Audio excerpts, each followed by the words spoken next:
Hello everyone, welcome to musings of Manu.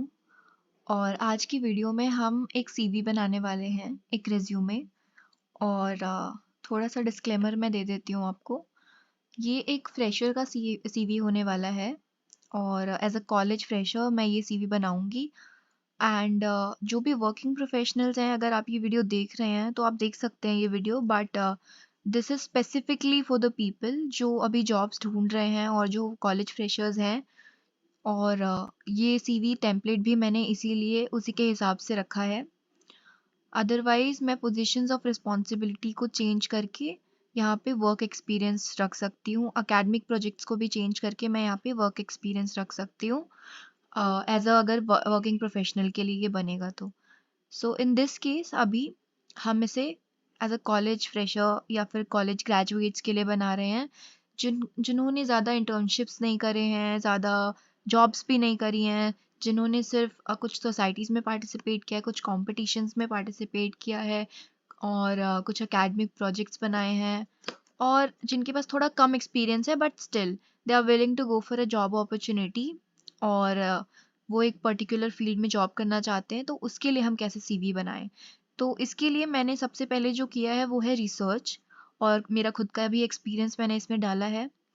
और मैंने कुछ लोगों से कांटेक्ट किया लिंक्डइन पे, जिन्होंने लोगों को रिक्रूट किया है, और उनसे मैंने पूछा कि क्या एक प्रोफाइल पिक्चर रखना रेज्यूमे में इम्पॉर्टेंट है या नहीं। तो मैं सच बताऊं तो इतने सारे पर्सपेक्टिव मुझे मिले जानने को।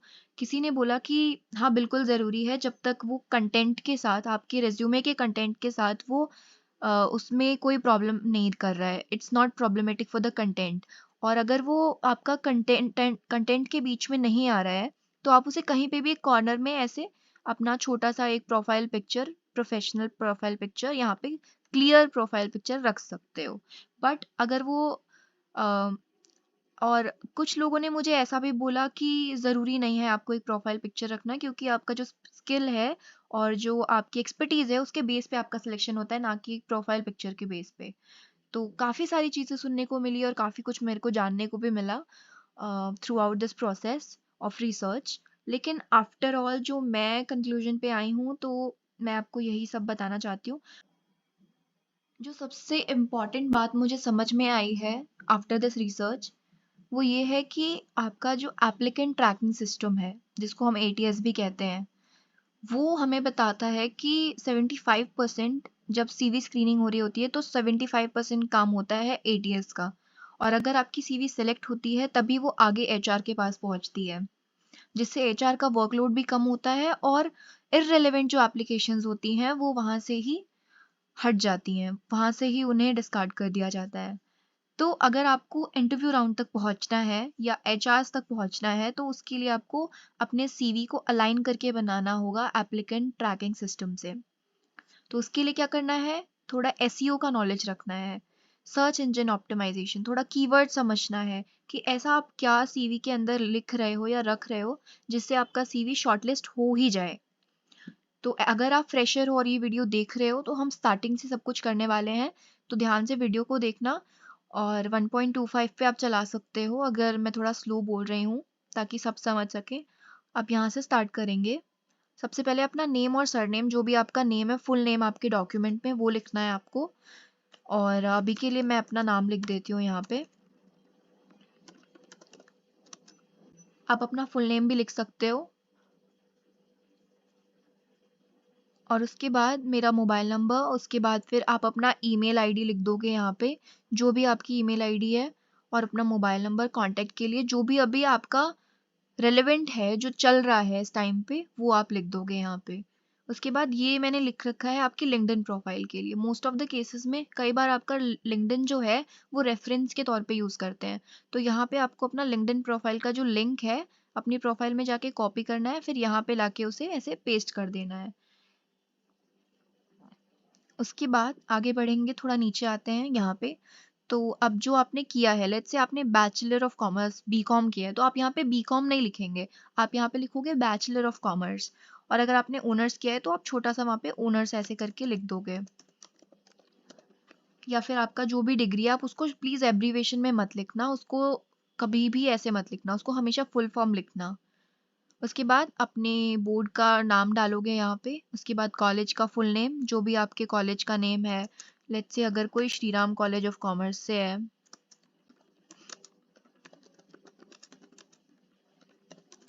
तो यहाँ पे ऐसे लिख दिया। उसके बाद फिर अपना जो भी आपका सीजीपीए है और जो ईयर है, आपका जो सीजीपीए है वो मैं इसमें दो चीज़ें लिखी हैं, जैसे कि परसेंटेज और सीजीपीए। तो अगर आपका 8.8 सीजीपीए था तो आपका 83.6 बन गया। लेकिन आपको यहाँ पे ध्यान रखना है कि जो आप अपने 12th के उसमें डाल रहे हो वही चीज़ आपको सीजीपीए, एक चीज़ डिसाइड कर लो, या तो परसेंटेज या तो सीजीपीए। तो अगर आप यहाँ पे परसेंटेज लिख रहे हो तो पूरे में आपको परसेंटेज ही लिखना है, एक अलग नहीं करना है। यहाँ पे अगर परसेंटेज लिखा हुआ है तो यहाँ पे भी परसेंटेज ही लिखेंगे। तो लेट्स से मेरे 10th में 78 आए तो मैंने वो लिख दिया, मेरे 12th में जितने आए मैंने वो लिख दिया। तो ये सब जो डिटेल्स हैं वो अजम्पशन है, कोई भी मेरी पर्सनल डिटेल्स यहाँ पे नहीं है सिवाय मेरे नाम के।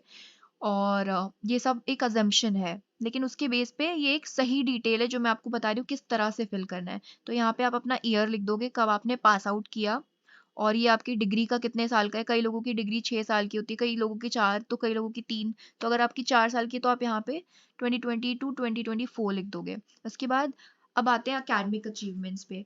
तो secured first position in accountancy, secured first position in 12th board,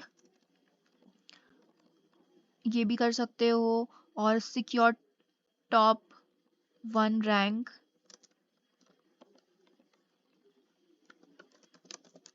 in Pratibha scholar exam. तो आपने अगर किसी स्कॉलरशिप के एग्जाम में भी फर्स्ट रैंक लाया है या किसी भी एग्जाम में, तो आप उसको यहाँ पे भी यूज कर सकते हो। और उसके साथ एक चीज इंपॉर्टेंट है कि आप अपना टाइमलाइन और डेट डाल दो ऐसे। उसके बाद secured second position in second year of under graduation, अगर आपने अंडर ग्रेजुएशन में बहुत कमाल करके दिखाया है कॉलेज ईयर्स में, आप वो भी लिख सकते हो। So in my case it's not like that. Held first division, अगर आपको फर्स्ट डिवीजन आया है वो भी आप लिख सकते हो अपने बोर्ड में या अपनी एजुकेशन के टाइम पे। कहीं पे भी अगर आपने कोई बहुत बड़ा कमाल किया है तो आप वो सब कुछ यहाँ पे लिख सकते हो। अकेडमिक अचीवमेंट है तो अकेडमिक अचीवमेंट आपकी स्कूल की भी हो सकती है। स्कूल में अगर आपने 10th में भी टॉप किया है तो आप वो भी लिख सकते हो। ये मैं उन लोगों के लिए बता रही हूँ स्पेशली जिन्हें, जो सोचते हैं कि हमारे पास तो कुछ है ही नहीं। आप कुछ लिखते नहीं हो टाइम टू टाइम, इसलिए आपको याद नहीं रहता, आप भूल जाते हो, बट आपने भी बहुत कुछ अचीव किया हुआ है। अगर कुछ नहीं तो आप एक्स्ट्रा करिकुलर्स में भी बहुत कुछ लिख सकते हो, और वहां से आप अपना एक प्रोफेशनल ऐसा चीज दिखा सकते हो, प्रोफेशनल आपकी आइडेंटिटी जो किसी रिक्रूटर को इम्प्रेस करे कि हाँ, I can trust this person for this role. Now positions of responsibility, जब आप ऐसी एक टर्म पढ़ते हो तो आपको लगता है कि पोजीशन ऑफ रिस्पॉन्सिबिलिटी मतलब एक ऐसा इंसान जिसके पास कोई रिस्पॉन्सिबिलिटी है। तो उसके लिए lead a team, I led a team, आप ये लिख सकते हो, led a team of 10 people. And coordinated, कोई इवेंट कोऑर्डिनेट किया। Responsible for the editing of the magazine, conducted an event, wrote articles, blogs, research post, such things. And research अगर किसी का है और उसके ऊपर आपने कुछ लिखा है, रिसर्च पेपर सबमिट किया है, तो वो भी आप यहाँ ऐड कर सकते हो। देन मैं हेड थी, let's say I was the head and I organized seminars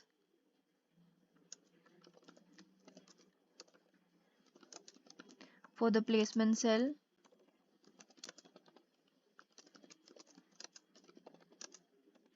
placement cell of my college. तो ये सारी चीज़ें रिक्रूटर को इम्प्रेस करती है कि आपने ऑलरेडी पोजीशन ऑफ रिस्पॉन्सिबिलिटी काफ़ी हैंडल कर रखी है। Coordinated an event for the college freshers day.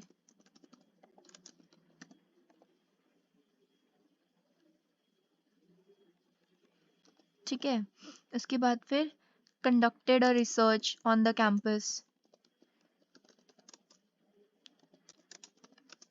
अगर किसी ने एक नई सोसाइटी स्टार्ट की है तो वो तो आप डेफिनेटली ऐड कर सकते हो, वो तो आपके एंटरप्रेन्योरशिप स्किल्स थोड़ा सा दर्शाता है, तो इस वजह से आप उसे ऐड कर सकते हो। ठीक है, अब यहाँ पे आते हैं, led a team of 15 people.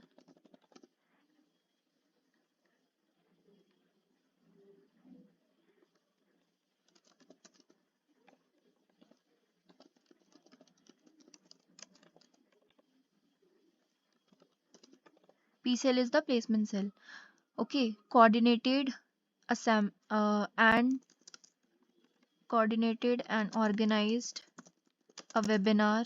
Webinar अलग है, सेमिनार अलग है. वेबिनार आपका ऑनलाइन वेबिनार और सेमिनार आपका ऑफलाइन जो ऑन कैंपस होता है. Responsible for the PR curation of the P cell. Conducted a research paper.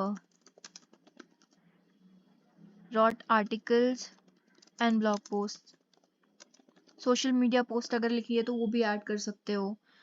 And then ये हो गया आपका. उसके बाद अकेडमिक प्रोजेक्ट्स पे आते हैं. लेट्स से अकेडमिक प्रोजेक्ट्स मेरे टाइम पे हम लोगों ने प्रेजेंटेशंस दिया था. तो 3 इयर्स में ज़्यादा नहीं, 2-3 प्रेजेंटेशन दी थी.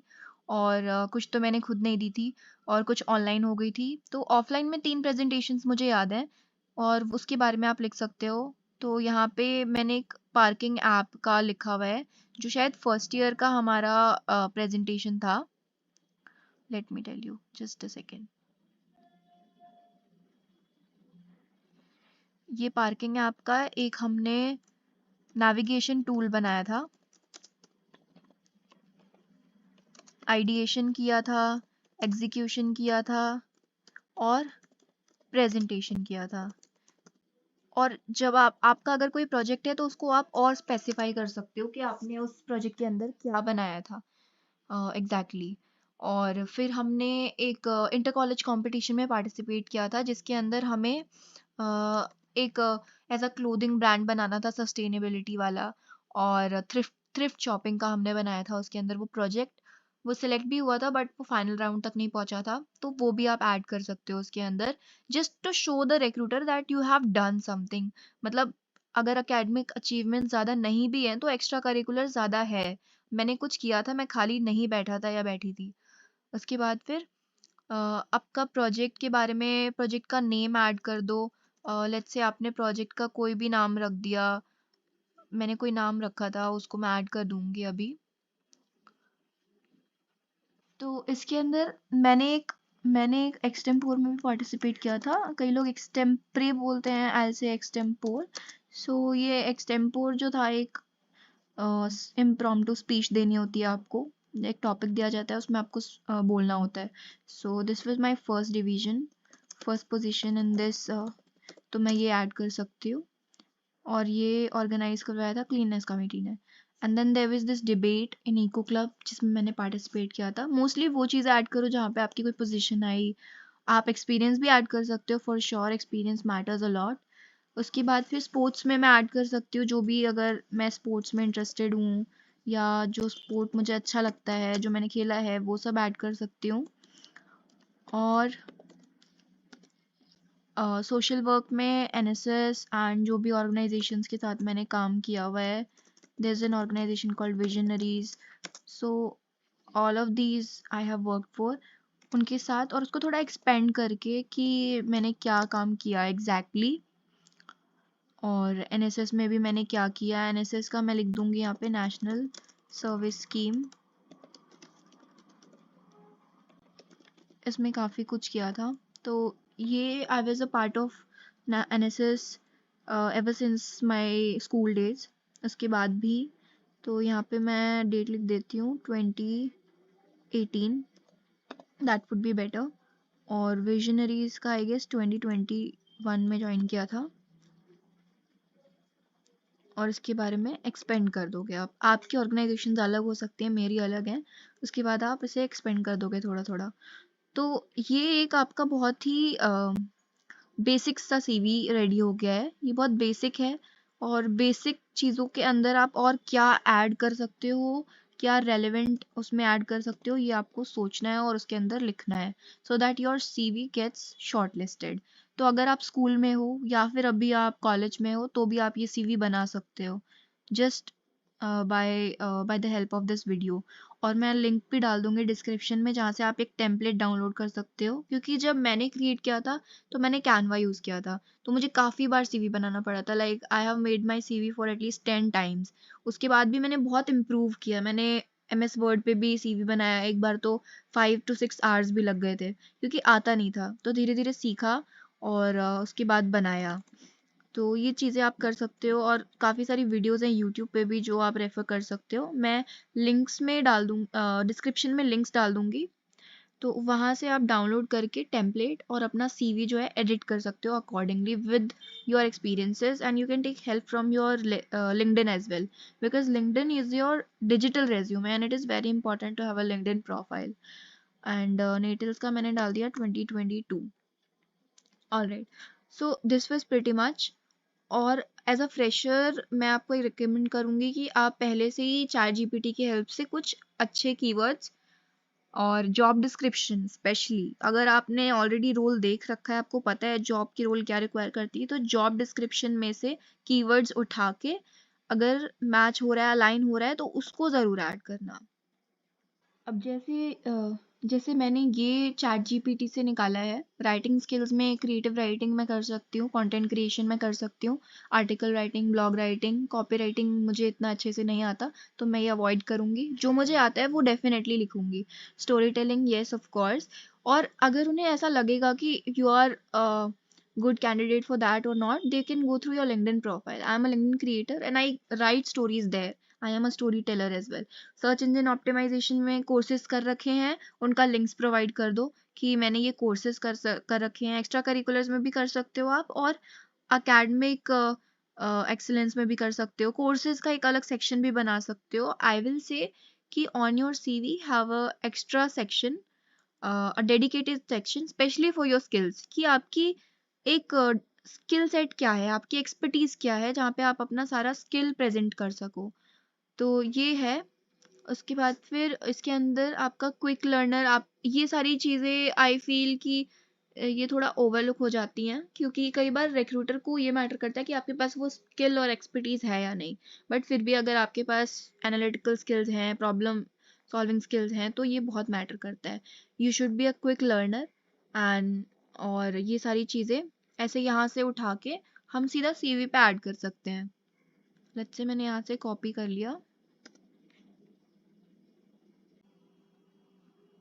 यहाँ पे लाके इसको ऐसे पेस्ट कर दूंगी, dot articles and blog post. अब यहाँ पे मैंने यहाँ पे ऐड कर दिया creative writing, content writing, article writing. इसके लिए डेडिकेटेड सेक्शन आपको रखना होगा, मैं तो यही सजेस्ट करूँगी। एक डेडिकेटेड सेक्शन बना लो इसके लिए अपने सीवी पे ही। जो मेरा सीवी था वो मैंने इस तरह से नहीं बनाया था, मैंने उसको थोड़ा डिफरेंट फॉर्मेट से बनाया था, क्योंकि मैंने वो खुद क्रिएट किया था। तो इसके लिए मैं एक पार्ट 2 वीडियो भी बनाऊंगी, जिसमें मैं और बताऊंगी इसके बारे में, और एक पार्ट 2 वीडियो वर्किंग प्रोफेशनल्स के लिए बनाऊंगी। Because when I started working, I realized कि सीवी बहुत डिफरेंट होता है। जैसा हम एक्सपेक्ट करते हैं ड्यूरिंग द कॉलेज ईयर्स, उससे बहुत ज़्यादा डिफरेंट होता है। तो ये सीवी है और इसमें सारा टाइमलाइन मेंशन्ड है, बहुत ही क्लियर और कॉन्साइज है सब कुछ, काफ़ी इंटरेस्टिंग है और इम्प्रेसिव भी लग रहा है, क्योंकि फ़ॉन्ट्स जो हैं आपके वो अलग अलग नहीं लग रहे हैं। कई बार फ़ॉन्ट्स हम गलत कर देते हैं, और अगर फ़ॉन्ट्स सही नहीं है और ज़्यादा वाइट स्पेस हो रहा है या कुछ, तो ऐसे सीवी अच्छा नहीं लगता है। तो ये सारी चीज़ों का बहुत ध्यान रखना है। और कंडक्टेड रिसर्च पेपर, जैसे अगर आपने यहाँ तक लिखा हुआ है तो इसको थोड़ा अलाइन कर दो। और led a team of 15 people, and जो भी आपने उन 15 पीपल को गाइड किया, जो आपने सीखा, यहाँ पे आपकी क्या क्वालिटीज दर्शाता है, ये team leadership qualities, team work, coordination, ये सब चीज़ें ये दर्शाता है। उसके बाद फिर कोऑर्डिनेटेड एंड ऑर्गेनाइज्ड वेबिनार, तो इसके अंदर आपकी जो स्किल्स यूज़ हुई, आपने जो भी जिस तरह से प्लानिंग करी, प्लान किया, एग्जीक्यूशन किया, आपने रिसर्च किया, कोऑर्डिनेट किया, ये सारी चीज़ें यहाँ पे ऐसे दिखानी है।